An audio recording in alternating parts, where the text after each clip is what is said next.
Fridtjof Schuon, la danse du soleil. La phénoménologie théurgique englobe non seulement les symboles sacrés, les supports de fluides célestes et les grâces subjectives, mais aussi et même avant tout les rites, dans lesquels l'homme coopère activement à une théurgie salvatrice. Par phénoménologie, nous entendons simplement l'étude d'une catégorie de phénomènes, et non telle philosophie qui prétend tout résoudre en enregistrant ou en explorant à sa manière les phénomènes qui se présentent à la conscience, sans pouvoir rendre compte de ce phénomène central et insaisissable qu'est le mystère de la subjectivité. Si nous nous arrêterons quelque peu à cette question, c'est parce que notre prise de position nous fournira une clé pour le thème que nous nous proposons de traiter. La scission en sujet et objet est fonction de la relativité. Sans cette scission ou cette polarité, il n'y aurait ni limitation ni diversité, donc aucun phénomène. Or le sujet ne peut saisir sa propre nature qu'en la reconnaissant dans l'objet et en découvrant l'objet en lui-même, dans le sujet qui est l'objet intériorisé, comme l'objet est le sujet extériorisé. Le sujet saisit sa propre réalité en deux temps, c'est-à-dire suivant l'adéquacité et la totalité. Il la saisit adéquatement par et dans l'objet le plus élevé auquel l'intelligence humaine est proportionnée, à savoir l'objet absolu, et totalement par l'assimilation contemplative de cet objet, ce qui implique la vacuité et l'extinction du sujet. Vacuité au point de vue des artifices mentaux qui compromettent la perception du pur objet, et extinction au point de vue des éléments passionnels qui limitent et obscurcissent ce miroir qu'est le sujet. C'est dans la coïncidence entre l'objet transcendant et la subjectivité pure que se réalise la connaissance du sujet qui, en tant que tel, révèle une dimension de l'objet immanent, lequel se révèle comme sujet absolu, n'étant objectif qu'en raison de son voilement. L'objet transcendant qui, en vertu de son caractère absolu et infini, réveille dans le sujet la conscience de la transcendance immanente, si l'on peut user d'un tel paradoxe, cet objet peut être l'idée de l'absolu, de Dieu, du grand esprit, mais il peut se manifester aussi sous la forme d'un symbole, tel le soleil. Le soleil est notre cœur macrocosmique, le cœur est le soleil de notre microcosme. En connaissant le soleil, en le connaissant en profondeur, nous nous connaissons nous-mêmes. Connaître le divin objet, c'est mourir pour lui et en lui, afin qu'il puisse naître en nous. Ce dont la danse du soleil des Indiens de l'Amérique du Nord en est une image saisissante. Il est des hommes qui adorent le soleil parce qu'il est une manifestation de Dieu. Il en est d'autres qui refusent de l'adorer parce qu'il n'est pas Dieu, ce qu'il semble prouver par le fait qu'il se couche. Les adorateurs du soleil pouvaient faire valoir à bon droit qu'il ne se couche pas, mais que c'est la rotation de la Terre qui crée cette illusion. Et on pourrait comparer leur point de vue à celui de l'ésotérisme, qui d'une part a conscience du caractère théophanique et pour ainsi dire sacramentel des grands phénomènes du monde visible, et d'autre part connaît la nature réelle et totale des choses et non tel aspect ou telle apparence seulement. Mais il faut mentionner aussi une troisième possibilité, celle de l'idolâtrie. Il est des hommes qui adorent le soleil non parce qu'ils savent qu'il manifeste Dieu ou que Dieu se manifeste par lui, ni parce qu'ils savent qu'il est immobile et que ce n'est pas lui qui se couche, mais parce qu'ils s'imaginent que Dieu est le soleil. Dans ce cas, les contenteurs exotéristes du soleil ont beau jeu de crier au paganisme. Ils ont relativement raison tout en ignorant que l'idolâtrie, ou plus précisément l'héliolatrie, ne peut être qu'une dégénérescence d'une attitude légitime. Attitude non exclusive sans doute, mais en tout cas consciente de la situation réelle au point de vue du sujet aussi bien qu'à celui de l'objet. À rigoureusement parler, la prosternation devant la Kaaba ou en direction d'elle pourrait être interprétée comme un acte d'idolâtrie vu que Dieu est en dehors de l'espace et que la Kaaba est un objet spatial et matériel. Si ce reproche est absurde, le reproche analogue adressé aux adorateurs du principe à travers le soleil ou aux iconodules chrétiens, hindous, bouddhistes l'est également au point de vue du principe et sans tenir compte de différences de niveau toujours possibles. Un soufi a déclaré que la Kaaba tournait autour de lui. La vraie Kaaba s'étant réalisée en son cœur. Comme les mythologies aryennes, hindoues, gréco-romaines et nordiques, le chamanisme hyperboréen, dont fait partie la tradition à la fois différenciée et homogène des Indiens d'Amérique du Nord, témoigne d'une interprétation sacrale de la nature vierge. Celle-ci fait fonction de temple aussi bien que de livre divin.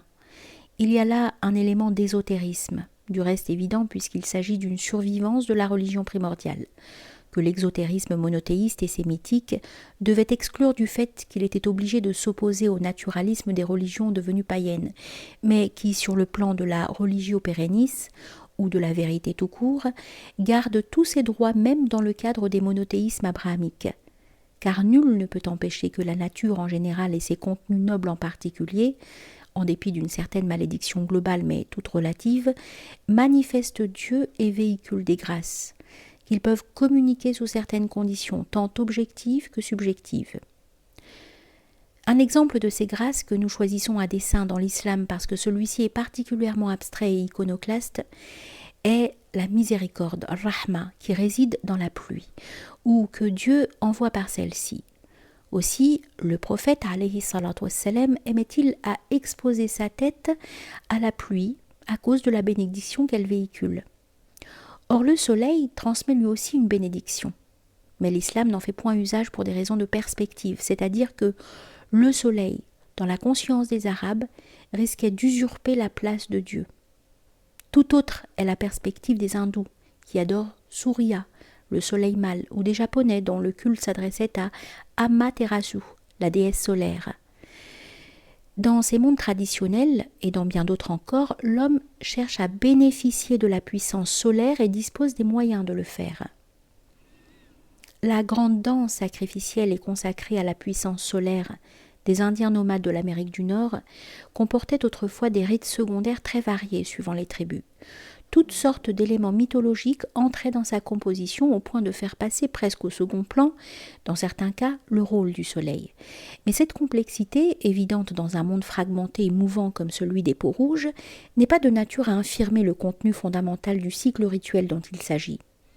Aussi, ce contenu a-t-il survécu à toutes les tribulations dont les Indiens des plaines furent victimes dès le début du XIXe siècle. La danse du soleil a essentiellement deux significations, extérieure l'une et intérieure l'autre. La première est diverse, la seconde est invariable. L'intention plus ou moins extérieure de la danse peut être un vœu personnel ou la prospérité de la tribu, ou encore plus profondément, chez les Cheyennes par exemple, le désir de régénérer la création entière. L'intention intérieure et invariable est de s'unir à la puissance solaire, d'établir un lien entre le soleil et le cœur, de réaliser en somme un rayon qui rattache la terre au ciel, ou de réactualiser ce rayon préexistant mais perdu. Cette opération proprement pontificale, pontifex, se fonde sur l'équation cœur-soleil. Le soleil est le cœur du macrocosme, le cœur humain est le soleil du microcosme que nous sommes. Le soleil visible n'est que la trace du soleil divin, mais cette trace étant réelle, est efficace et permet l'opération théurgique grâce à un jeu d'analogie et de complémentarité. L'élément central du rite est l'arbre, image de l'axe cosmique qui relie la terre au ciel. L'arbre est la présence forcément verticale de la hauteur céleste sur la plaine terrestre. C'est lui qui permet le contact à la fois sacrificiel et contemplatif avec la puissance solaire. C'est à cet arbre, choisi, abattu et installé rituellement, que les danseurs s'attachaient autrefois avec des lanières fixées par des crochets dans leur poitrine. De nos jours, on ne retient du sacrifice que le jeûne ininterrompu pendant toute la durée de la danse, qui est de 3 à 4 jours, ce qui symboliquement et ascétiquement est suffisant si l'on songe que les danseurs doivent s'abstenir de boire par une chaleur torride, tout en exécutant pendant des heures le mouvement prescrit. Ce mouvement est un va-et-vient entre l'arbre central, nu et branché, et un abri circulaire couvert de branchages. On peut comparer la danse aux 2 phases respiratoires ou au battement du cœur. Toute la loge sacrée, avec l'arbre au milieu, est comme un grand cœur dont les phases vitales sont représentées par le flux et le reflux de la danse.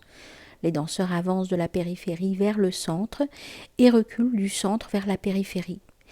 Et ce symbolisme est rehaussé encore par le battement violent des tambours et par un chant ininterrompu qui rappelle par ses alternances monotones les vagues de l'océan. C'est au centre que les danseurs puisent la force.